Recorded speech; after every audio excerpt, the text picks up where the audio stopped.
We have a very much anticipated speaker from the Israeli Knesset.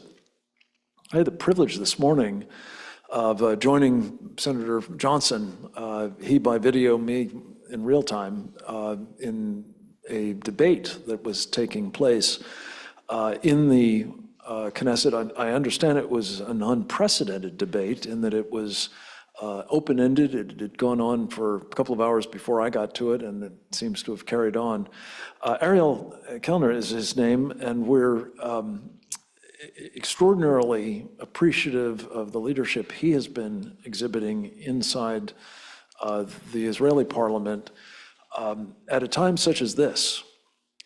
Needless to say, as we spoke of earlier in the program, if you have a Tedros Ghebreyesus authorized to declare anything he chooses a public health emergency of international concern, and then dictate what must be done about it, looking very, very quickly at his recent comments, you see that Gaza is likely to figure as one of those public health emergencies, and one can only imagine what he would do to the government of Israel, to the people of Israel, to the nation of Israel, were he in a position to dictate the response that it must take. We've speculated a little bit about this. Ariel, you may wish to comment on that, or more generally about what is the current attitude of the Israeli Knesset and people, and the upshot of this very important debate earlier today. Welcome, sir. Thank you. Thank you very much. Distinguished participants, dear friends, as you said, I'm Ariel Kelner, a member of Knesset in Israel.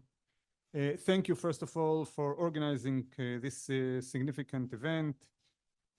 Our commitment is to defend our nation's sovereignties, our citizens' freedom, and our democratic institutions. Since the dawn of humanity, there has been a clash between nationalism and imperialism. The imperialism seeks to homogenize the humanity into a uniform shape, directly opposing the essence of nationalism. We in Israel are now in a war with the radical Islam, which is an imperialistic movement and imperialistic ideology. Make no mistake, Israel is just the first in line.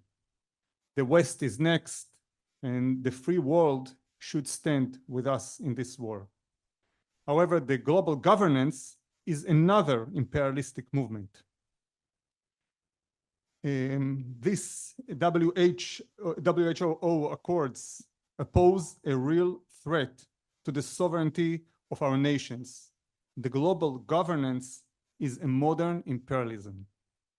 The efforts to shift power away from national governments to international institutions represent a serious risk to our liberties. We need to stand together in this struggle. And I'm sure that a global coalition and global objection will succeed in dealing with these threats. The minimum I expect, the minimum we need is that it will be emphasized in the accords that the accords will not violate the sovereignties of the states according to the way they define it. This is the minimum we expect, I expect, and this is the minimum we need to stand on. So thank you very much, and good luck to all of us.